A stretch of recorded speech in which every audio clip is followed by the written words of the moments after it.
Welcome to delight cinemas. இந்த வீடியோவில் நம்ம பேரன்போடார் டைரக்ட் பண்ணி ஒரு ஜெர்மன் சயின்ஸ் ஃபிக்ஷன் த்ரில்லர் சீரீஸாக ரிலீஸ் ஆன டார்க்கில் இருக்கிற ஹிடன் டீட்டெயில்ஸ் என்னென்னங்கிறது தான் இந்த வீடியோவில் நம்ம பார்க்க போகிறோம்.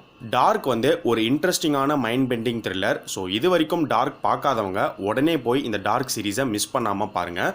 அண்ட் டார்க்கில் சீசன் 1 அண்ட் சீசன் 2 இந்த 2 சீசன்ஸையும் பார்த்தவங்க மட்டும் இந்த வீடியோ பாருங்கள். ஏன்னா இந்த வீடியோவில் நிறைய ஸ்பாய்லர்ஸ் இருக்கும். இந்த டார்க் சீரீஸில் கிரீக் மித்தாலஜியோடைய ரெஃபரன்சஸ், கிறிஸ்டியானிட்டிக்கான கனெக்ட், பைபிள் ஸ்டோரியோடைய ரெஃபரன்சஸ், ஹெர்மிட்டிசிசம், ஆல்கமி, இப்படி ஏகப்பட்ட டாபிக்ஸோடைய டீடைல்ஸ் அண்ட் ரெஃபரன்சஸ் இந்த டார்க்கில் வச்சுருக்காங்க.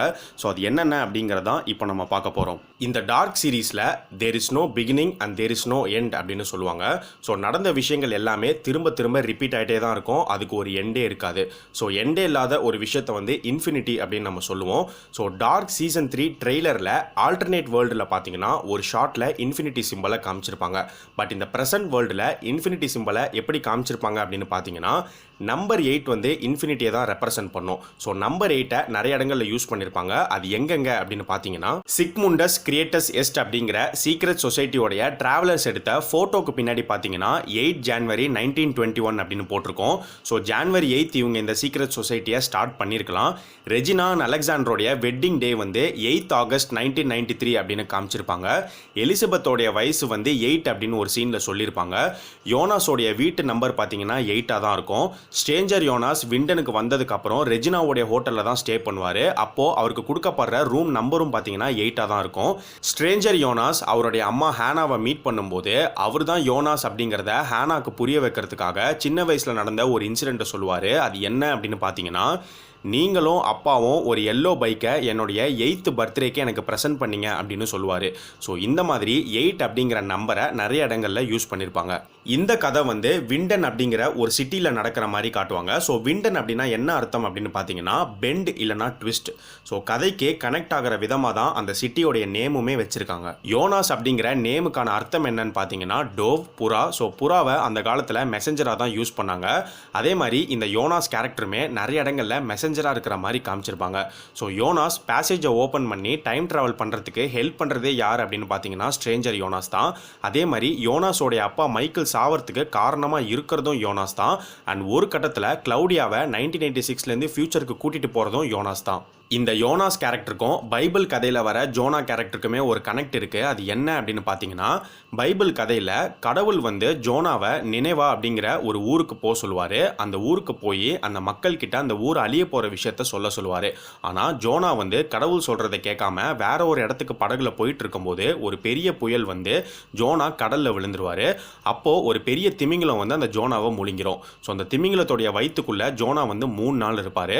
ஜோனா கடவுள்கிட்ட வேண்டி நீங்கள் சொல்கிறத செய்கிறேன்னு சொன்னதுக்கு அப்புறம் தான் அந்த திமிங்கலம் வந்து ஜோனாவை வெளியில் வாமிட் பண்ணோம்.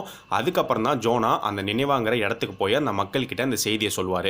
ஸோ இந்த பைபிள் கதையிலுமே நீங்கள் பார்த்தீங்கன்னா ஜோனா கேரக்டர் வந்து ஒரு மெசஞ்சராக இருக்கிற மாதிரி தான் காமிச்சிருப்பாங்க. அண்ட் அது மட்டும் இல்லாமல் திமிங்கலத்தோடைய வயிற்றுக்குள்ளே 3 நாள் ஜோனா இருக்கிற மாதிரி சொல்லியிருப்பாங்க. இந்த விஷயம் இந்த டார்க் சீரீஸ் கூட எப்படி கனெக்ட் ஆகும் அப்படின்னு பார்த்தீங்கன்னா, டார்க் சீரீஸில் யோனாஸ் வந்து 3 சைக்கிள்ஸில் மாட்டிக்கிற மாதிரி நம்ம எடுத்துக்கலாம். ஸோ டைம் லூப்லேருந்து அவரால் வெளியில் வர முடியாது. நடந்த விஷயங்கள் வந்து திரும்ப திரும்ப நடந்துகிட்டே தான் இருக்கும். டார்க் சீசன் 2ல ஆடம் அப்படிங்கிற ஒரு கேரக்டரை இன்ட்ரடியூஸ் பண்ணுவாங்க. அண்ட் ஒரு கட்டத்துக்கு அப்புறம் யோனாஸ் தான் ஆடம் அப்படிங்கிறதையும் ரிவீல் பண்ணுவாங்க. ஸோ அப்படி பார்க்கும்போது இந்த யோனாஸ் அண்ட் ஆடம் வந்து கிரீக் காடான ஜானஸ் காடு கூட கனெக்ட் ஆவாங்க. ஸோ ஜானஸ் காடுக்கு 2 ஃபேஸ் இருக்கும். ஒரு ஃபேஸ் வந்து பாஸ்ட்டை நோக்கி பார்க்குற மாதிரியும் இன்னொரு ஃபேஸ் வந்து ஃபியூச்சர் நோக்கி பார்க்குற மாதிரியும் இருக்கும்.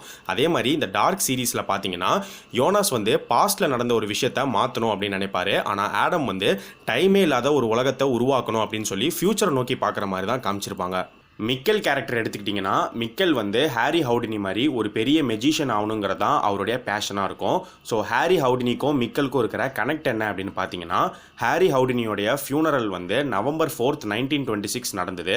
இந்த டார்க்கில் பார்த்தீங்கன்னா மிக்கலும் நவம்பர் 4th அன்னைக்கு தான் டைம் ட்ராவல் பண்ணி 1986 போகிற மாதிரி காமிப்பாங்க. ஹாரி ஹவுடினி வந்து அவருடைய எஸ்கேப்பிங் ஆக்டுக்கு தான் ரொம்ப ஃபேமஸ் ஆனார். ஸோ அதே மாதிரி மிக்கலும் பார்த்தீங்கன்னா ரொம்ப பேசிக்கான எஸ்கேப்பிங் ஆக்டை தான் இந்த டார்க்கில் பண்ணுற மாதிரி காட்டுவாங்க. ஸோ சீசன் 1 எபிசோட் 9ல பார்த்தீங்கன்னா மார்த்தா வந்து டிவி பார்த்துட்டு இருப்பாங்க. அப்போ பிரான்சிஸ்கா வந்து மேக்னஸோட ரூம்லேருந்து கீழே இறங்கி வருவாங்க.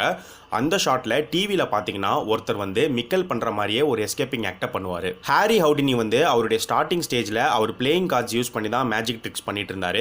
ஸோ யூஸ்வலாகவே எல்லா மெஜிஷியன்ஸுமே வந்து பார்த்தீங்கன்னா பிளேயிங் கார்ட்ஸ் யூஸ் பண்ணி மேஜிக் ட்ரிக் பண்ணுவாங்க. அண்ட் அதே மாதிரி மிக்கலுடைய ரூமில் பார்த்தீங்கன்னா ஒரு இடத்துல மிக்கல்னு போட்டு 2 பிளேயிங் கார்ட்ஸ் இருக்கிற மாதிரியும் காமிச்சிருப்பாங்க. சீசன் 1ல் யோனாஸ் ஃபர்ஸ்ட் டைம் அந்த பேசேஜை ஓப்பன் பண்ணி 1986க்கு ட்ராவல் பண்ணும்போது தான் இவங்களுடைய ஸ்கூல் நோட்டீஸ் போர்டில் மிக்கல் இருக்கிற அந்த 1986 பேட்ச் ஃபோட்டோ அப்பியர் ஆகிற மாதிரி காட்டுவாங்க. மிக்கல் 1986ல் ஐனஸோடைய வீட்டில் இருக்கும்போது அவருடைய ரூமில் பார்த்தீங்கன்னா தி கூனிஸ் அப்படிங்கிற ஒரு படத்துடைய போஸ்டர் இருக்கும். அந்த படம் வந்து 1985ல் ரிலீஸ் ஆச்சு. ஸோ அந்த படத்துக்கும் டார்க்குக்கும் இருக்கிற கனெக்ட் என்ன அப்படின்னு பார்த்தீங்கன்னா, அந்த படத்தில் கிட்ஸ் எல்லாருக்குமே வந்து ஒரு பழைய ட்ரெஷர் மேப் ஒன்று கிடைக்கும். அந்த மேப் எடுத்துகிட்டு அந்த கிட்ஸ் வந்து ஒரு கேவுக்குள்ளே போகிற மாதிரி காட்டுவாங்க. ஸோ அதே மாதிரி டார்க்லையுமே வந்து பார்த்தீங்கன்னா ஒரு பெரிய மேப் ஒன்று இருக்கும். அந்த மேப் எடுத்துகிட்டு கேவுக்குள்ளே போகிற மாதிரி காமிச்சிருப்பாங்க. கூனிஸில் வர அந்த கிட்ஸில் ஒரு கிட் வந்து எல்லோ ஜாக்கெட் போட்டிருப்பாரு, இன்னொரு கிட் வந்து ரெட் கலர் ஜாக்கெட் போட்டிருக்க மாதிரி காட்டுவாங்க.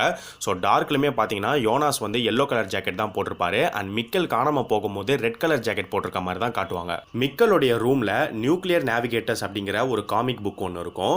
ஸோ இதே புக் வந்து சீசன் 1 எபிசோட் 4ல் ஹெல்கோடைய வீட்டில் இருக்கிற மாதிரியும் காட்டுவாங்க. சீசன் 1 ஃபர்ஸ்ட் எபிசோட்ல உல்ட்ரிச்சோடைய வீட்டில் பேக்ரவுண்ட்ல பார்த்தீங்கன்னா ஒரு மியூசிக் ஒன்று பிளே ஆகிட்டு இருக்கும். அந்த மியூசிக்கோடைய நேம் வந்து ரக்லாஃப்.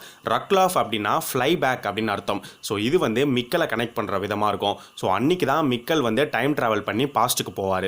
1986ல் மிக்கல் ஹாஸ்பிட்டல் இருக்கும்போது நோவா வந்து மிக்கலை மீட் பண்ணுவார். அந்த கான்வர்சேஷனில் மிக்கலுக்கு கடவுள் நம்பிக்கை இல்லை அப்படிங்கிறத காமிச்சிருப்பாங்க.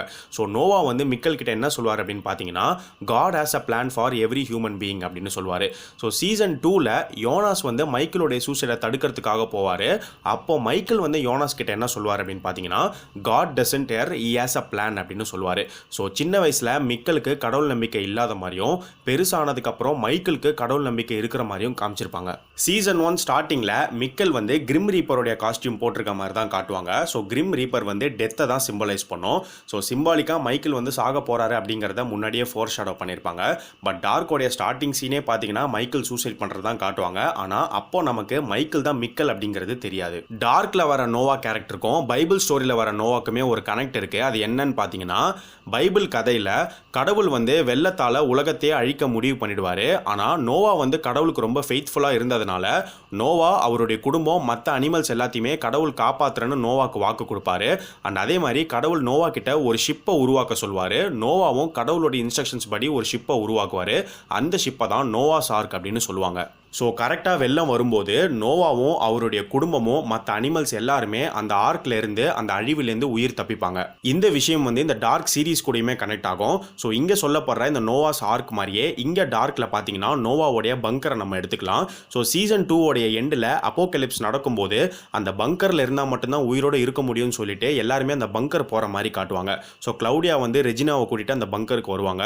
பீட்டர் வந்து எலிசபெத்தை கூட்டிட்டு அந்த பங்கருக்கு வருவார். அண்ட் கடைசியாக யங்கர் நோவாவும் அந்த பங்கருக்குள்ள வர மாதிரி காமிப்பாங்க.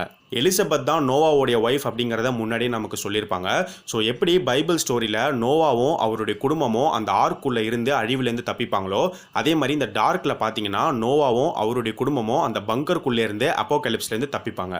அந்த பங்கரில் ஒரு இடத்துல பார்த்தீங்கன்னா 6 பெர்சோனன் அப்படின்னு எழுதியிருக்கோம். ஸோ அதுக்கு மீனிங் வந்து 6 பர்சன்ஸ் அப்படின்னு அர்த்தம். ஸோ ஒருவேளை அந்த பங்கருக்குள்ளே 6 பேரால் தான் இருக்க முடியுங்கிற மாதிரி கூட இருக்கலாம். ஏன்னா இது வரைக்கும் அந்த பங்கர் சீன்ஸை காட்டும்போது அந்த பங்கரில் 6 பேருக்கு மேலே இருந்த மாதிரி எந்த ஒரு சீன்லையுமே காமிச்சிருக்க மாட்டாங்க. கடைசியாக அப்போகலிப்ஸ் நடக்கும்போதும் பார்த்தீங்கன்னா அந்த பங்கருக்குள்ளே 5 பேர் மட்டும்தான் இருப்பாங்க. இந்த டார்க் சீரீஸில் எல்லா ஃபேமிலிஸோடைய வீட்லேயும் ஏதாவது ஒரு ஷாட்லையாவது பார்த்தீங்கன்னா ஆப்பிள்ஸ் இருக்கிறத காமிச்சிருப்பாங்க. ஈவன் ஆடமோடைய ஆஃபீஸ்லையும் அந்த ஃபேமிலி ட்ரீ கீழே 3 ஆப்பிள்ஸ் இருக்கிறத காமிச்சிருப்பாங்க. ஸோ இந்த ஆப்பிள்கான கனெக்ட் என்ன அப்படின்னு பார்த்தீங்கன்னா, க்ரீக்கில் ஆப்பிள் ஆஃப் டிஸ்கார்ட் அப்படின்னு ஒரு விஷயம் சொல்லுவாங்க. ஸோ ஆப்பிள் ஆஃப் டிஸ்கார்ட் அப்படின்னா பெரிய விஷயம் ஒன்று நடக்கிறதுக்கு ஏதாவது ஒரு சின்ன விஷயம் தான் காரணமாக இருக்கும். ஸோ அந்த சின்ன விஷயத்தை ஆப்பிள் கூட கனெக்ட் பண்ணி சொல்லுவாங்க. இந்த தியரி வந்து இந்த டார்க் சீரீஸ் கூடயுமே கனெக்ட் ஆகும். ஸோ இந்த டார்க் சீரீஸ்லையுமே நிறைய சின்ன சின்ன விஷயங்கள் தான் பெரிய விஷயங்கள் நடக்கிறதுக்கு காரணமாக இருக்கும். ஆல்டர்னேட் வேர்ல்டுலேருந்து வர மார்த்தா வச்சிருக்க டைம் மிஷின் வந்து ஆப்பிள் ஆஃப் ஈடனை ரிசம்பிள் பண்ணுற விதமாக இருக்கும். ஸோ ப்ரெசன்ட் வேர்ல்டில் யோனாஸ் தான் ஆடம் அப்படின்னா ஆல்டர்னேட் வேர்ல்டில் மார்த்தா ஈவா இருக்கிறதுக்கு நிறைய சான்சஸ் இருக்குது. ஸோ ஆல்டர்னேட் வேர்ல்டில் இருக்கிற ஈவோடைய ஆஃபீஸில் பார்த்தீங்கன்னா ஆடம் ஈவோடைய பெயிண்டிங் தான் இருக்கும். இந்த டார்க்ல காமிக்கப்படுற இந்த ஃபேமிலிஸ் எல்லாருமே கனெக்டட் அப்படிங்கிறத இன்டைரக்டாக ஒரு விதத்தில் சொல்லிட்டாங்க. அது எப்படின்னு பார்த்தீங்கன்னா, வார்டன்பர்க் சிண்ட்ரோம் அப்படிங்கிறது ஒரு ரேரான ஜெனட்டிக் டிசார்டர். ஸோ இதோடைய சிம்டம்ஸ் வந்து ஒன்று ஹெட்ரோக்ரோமியா, ஸோ ஒரு கண்ணு வந்து ப்ளூவாக இருக்கும், இன்னொரு கண்ணு வந்து ப்ரௌனாக இருக்கும். ரெண்டாவது வந்து டெஃப்னஸ், மூணாவது வந்து ஒயிட் ஹேர். ஸோ இந்த வார்டன்பர்க் சிண்ட்ரோமோடைய சிம்டம்ஸ் வந்து 3 டிஃப்ரெண்ட் ஃபேமிலிலையும் ஒருத்தட்ட இருக்கிறத நீங்கள் பார்க்கலாம். ஸோ டீடமன் ஃபேமிலியில் கிளவுடியாவுக்கு வந்து பார்த்தீங்கன்னா ஹெட்ரோக்ரோமியா இருக்கும். டாப்லர் ஃபேமிலியில் எலிசபெத் வந்து டெஃபாக இருப்பாங்க. நெல்சன் ஃபேமிலியில் உல்ரிச்சோடைய அம்மா ஜெனாக்கு சின்ன வயசுலேருந்தே அந்த ஒயிட் ஹேர் இருக்கிறத காமிச்சிருப்பாங்க. மார்த்தா வந்து ஆரியாட்னே ப்ளே பண்ணுற மாதிரி காமிச்சிருப்பாங்க. ஸோ க்ரீக் மித்தாலஜியில் வர இந்த ஆரியாட்னே ஸ்டோரிக்கும் இந்த டார்க்குக்குமே ஒரு இன்ட்ரெஸ்டிங்கான கனெக்ட் இருக்குது. அது என்ன அப்படின்னு பார்த்தீங்கன்னா, க்ரீக் மித்தாலஜியில் கிங் மைனோஸோடைய டாட்டரா ஆரியாட்னே இருப்பாங்க. ஸோ அந்த ஆரியாட்னே கேரக்டர் வந்து இங்கே மார்த்தா கூட கனெக்ட் ஆகும். தீசியஸ் அப்படிங்கிற ஒரு கேரக்டரை காமிப்பாங்க. அந்த கேரக்டர் வந்து இங்கே யோனாஸ் கூட கனெக்ட் ஆகும். இந்த கதையில் ஒரு லேபிரிந்த் இருக்கும். ஸோ லேபிரிந்த் அப்படிங்கிறது ஒரு மேஸ் மாதிரி. அந்த மேஸோடைய சென்டரில் ஹாஃப் மேன் அண்ட் ஹாஃப் பீஸ்டாக இருக்கிற ஒரு மான்ஸ்டரான மினோட்டர் இருக்கிற மாதிரி காமிச்சிருப்பாங்க. ஸோ 9 வருஷத்துக்கு ஒரு தடவை 7 ஆண்களையும் 7 பெண்களையும் மொத்தம் 14 பேரை அந்த மான்ஸ்டருக்கு சாக்ரிஃபைஸ் பண்ணுவாங்க. ஸோ அந்த லேபிரிந்தோடைய இன்சார்ஜா கிங் மைனோஸ் வந்து அவருடைய பொண்ணான ஆரியட்னேவை தான் வச்சிருப்பாரு. ஒரு கட்டத்தில் தீசியஸ் வந்து மற்ற 13 பேர் கூட அந்த லேபிரிந்துக்குள்ளே போவார். ஸோ ஆரியட்னேக்கே தீசியஸை பார்த்த உடனே அவர் மேலே லவ் வந்துடும். ஸோ ஆரியட்னே ஒரு ஸ்வாடையும் ஒரு பால் ஆஃப் த்ரெட்டையும் தீசியஸ் கிட்ட கொடுத்து அனுப்புவாங்க. ஸோ தீசியஸ் உள்ளே போய் அந்த மினோட்டர் கூட சண்டை போட்டு அந்த மினோட்டரை கொன்னுடுவார். அண்ட் ஆரியட்னே கொடுத்த அந்த த்ரெட் மூலியமா தீசியஸ் மறுபடியும் அந்த லேபிரிந்த்லேருந்து வெளியில் வந்துடுவார். டார்க்கில் மார்த்தா அந்த ஆரியாட்னே பிளே அப்போ அவங்க கையில் அந்த பால் ஆஃப் த்ரெட் வச்சிருக்கிறதா காட்டுவாங்க. அதே டைமில் தான் யோனாஸ் அந்த கேவில் அந்த ரெட் த்ரெட் இருக்கிற டைரக்ஷனை நோக்கி போகிற மாதிரியும் காட்டுவாங்க. இன்னொரு இன்ட்ரெஸ்டிங்கான கனெக்ட் என்ன அப்படின்னு பார்த்தீங்கன்னா, கிரீக் மித்தாலஜியில் தீசியஸோடைய அப்பா எஜியஸ் வந்து சூசைட் பண்ணி இறந்து போகிற மாதிரி தான் காட்டுவாங்க. அதே மாதிரி இங்கே யோனாஸோடைய அப்பா மைக்கிளும் சூசைட் பண்ணி தான் இறந்து போவார். கிரீக் மித்தாலஜியில் வர அந்த லேபிரிந்த் அப்படிங்கிற அந்த மேஸை இங்கே டார்க்கில் டைம் ட்ராவல் அண்ட் டைம் லூப்பாக எடுத்துக்கலாம். ஸோ அந்த மேஸ்லேருந்து வெளியில் வரது எப்படி கஷ்டமோ அதே மாதிரி தான் இங்கேயும் இந்த டைம் லூப்லேயே எல்லாருமே மாட்டியிருப்பாங்க. அந்த லேபிரிந்தோடைய சென்டரில் இருக்கிற மினோட்டர் அப்படிங்கிற அந்த மான்ஸ்டருக்கான ரெஃபரன்ஸுமே இந்த டார்க்கில் வச்சிருப்பாங்க. ஸோ டானஸ் எழுதின A Journey Through Time அப்படிங்கிற அந்த புக்கோடைய பப்ளிஷர் நேம் வந்து மினோட்டர்ஸ் தான். மினோட்டர் இருக்கிற அந்த லேபிரிந்தை உருவாக்குனவர் பேர் வந்து டேடலஸ். ஸோ அவருடைய கேரக்டர் வந்து இங்கே டானஸ் கூட கனெக்ட் ஆகும். ஸோ டானஸ் தான் இங்கே A Journey Through Time அப்படிங்கிற அந்த புக்கை எழுதியிருப்பாரு. கிரீக் மித்தாலஜியில் வர இந்த லேபிரிந்த் அண்ட் ஆரியட்னியோடைய பிக்சரை ஸ்ட்ரேஞ்சர் யோனாஸ் அவருடைய ரூமில் ஒட்டியிருக்கிற மாதிரி ஒரு சீனில் காட்டுவாங்க. அண்ட் மார்த்தாவோடைய வீட்லையுமே பார்த்தீங்கன்னா ஒரு இடத்துல மேஸோடைய பிக்சர் இருக்கும். மார்த்தாவோடைய ஃபோன் வால்பேப்பரில் ஆரியட்னியோடைய போஸ்டர் இருக்கும். அதே மாதிரி அவங்களுடைய ரூம்லையுமே வந்து பார்த்தீங்கன்னா ஆரியட்னியோடைய போஸ்டர் இருக்கும். அதுக்கு பக்கத்தில் வில்லியம் ஷேக்ஸ்பியருடைய பிளேயான மெக்பெத் போஸ்டரும் ரோமியோ ஜூலியட்டோடைய போஸ்டரும் இருக்கும். வில்லியம் ஷேக்ஸ்பியருடைய மெக்பெத் பிளேக்கும் இந்த டார்க்குக்கும் இருக்கிற சிமிலாரிட்டி என்ன அப்படின்னு பார்த்தீங்கன்னா, மெக்பெத் பிளேல மெக்பெத் வந்து ஒரு ஆர்மி ஜெனரலாக இருப்பார். ஸோ ஒரு நாள் அவர்கிட்ட ஒரு 3 விச்சஸ் வந்து குறி சொல்கிற விதமாக நீ தான் அடுத்த கிங் ஆக போகிறன்னு சொல்லுவாங்க. ஸோ அது கேட்டதுக்கு அப்புறம் தான் அவருக்கும் கிங் ஆகணுங்கிற ஆசை வரும். ஸோ அப்போ இருந்த கிங்கை அவர் கொன்னுடுவார். அந்த கொலைக்கு அப்புறம் தொடர்ந்து கொலைகள் செய்கிற மாதிரி காட்டுவாங்க. அண்ட் கடைசியாக இந்த கதை வந்து ஒரு ட்ராஜடியில் முடியும். ஸோ மெக்பெத் எப்படி அந்த விச்சஸ் சொன்னது நடக்கும்னு நம்பி சில விஷயங்களை அவர் செஞ்சாரோ அதே மாதிரி இந்த டார்க்லையும் பார்த்தீங்கன்னா சில கேரக்டர்ஸ் வந்து இன்னொரு கேரக்டர் சொல்றதை நம்பி சில விஷயங்களை செய்வாங்க. ஆடம் சொன்னதை கேட்டு தான் யோனாஸ் 2019க்கு டைம் டிராவல் பண்ணி அவங்க அப்பா சூசைடை தடுக்க போவார். ஆனால் அங்கே போனதுக்கு அப்புறம் தான் அவருக்கு தெரிய வரும் உண்மையிலே அவர் எதுக்கு வந்திருக்காரு அப்படின்னு. அதே மாதிரி ஹெல்கு வந்து பார்த்தீங்கன்னா நோவா சொல்றது தான் எக்ஸிக்யூட் பண்ணுவார். ஒரு கட்டத்துக்கு அப்புறம் தான் அவர் உணர்வார். அண்ட் நோவாவுமே வந்து பார்த்தீங்கன்னா ஆடம் சொல்றது தான் எக்ஸிக்யூட் பண்ணுவார். அண்ட் ஒரு கட்டத்துக்கு அப்புறம் தான் அவரும் ரியலைஸ் பண்ணுவார். அண்ட் கிளவுடியா சொல்றத பீட்டர் அண்ட் ட்ரான்டே கேட்குற மாதிரியும் காமிச்சிருப்பாங்க. மார்த்தாவுடைய ரூம்ல ரோமியோ ஜூலியட் போஸ்டர் இருக்கும். ஸோ ரோமியோ ஜூலியட் வந்து இங்கே யோனாஸ் அண்ட் மார்த்தாவை கனெக்ட் பண்ணுற விதமாக இருக்கும். ஒரு சீனில் கூட பார்த்தீங்கன்னா உல்ரிச் யோனாஸை பார்த்து ரோமியோ அப்படின்னு மென்ஷன் பண்ணுவார். ரோமியோ ஜூலியட் பிளேல அவங்க 2 பேரும் கடைசியாக சேர மாட்டாங்க அண்ட் இறந்தும் போயிடுவாங்க. அதே மாதிரி ஆரியட்னே கதையிலுமே வந்து பார்த்தீங்கன்னா ஆரியட்னேவும் தீசியஸும் கடைசியாக சேர மாட்டாங்க. ஸோ ஒருவேளை அதே மாதிரி இங்கேயும் யோனாஸ் அண்ட் மார்த்தா சேர மாட்டாங்களா இல்லை சேருவாங்களா அப்படிங்கிறது சீசன் 3ல தான் நமக்கு தெரிய வரும். ஈகான் வந்து உல்ரிச் கிட்ட my only aim is to take many lifes the more the better I feel அப்படின்னு சொல்லுவார். இந்த லிரிக்ஸ் வந்து creator the pleasure to kill அப்படிங்கிற சாங்கில் வரும். அதையுமே ஈகான் கண்டுபிடிச்சிருவார். இந்த சாங்கில் எக்ஸாக்டாக 33வது செகண்டில் தான் இந்த லிரிக்ஸ் வரும். ஸோ 33ங்கிற அந்த நம்பர் வந்து டார்க்கில் எவ்வளோ இம்பார்ட்டன்ட் அப்படிங்கிறதையுமே சொல்லியிருப்பாங்க.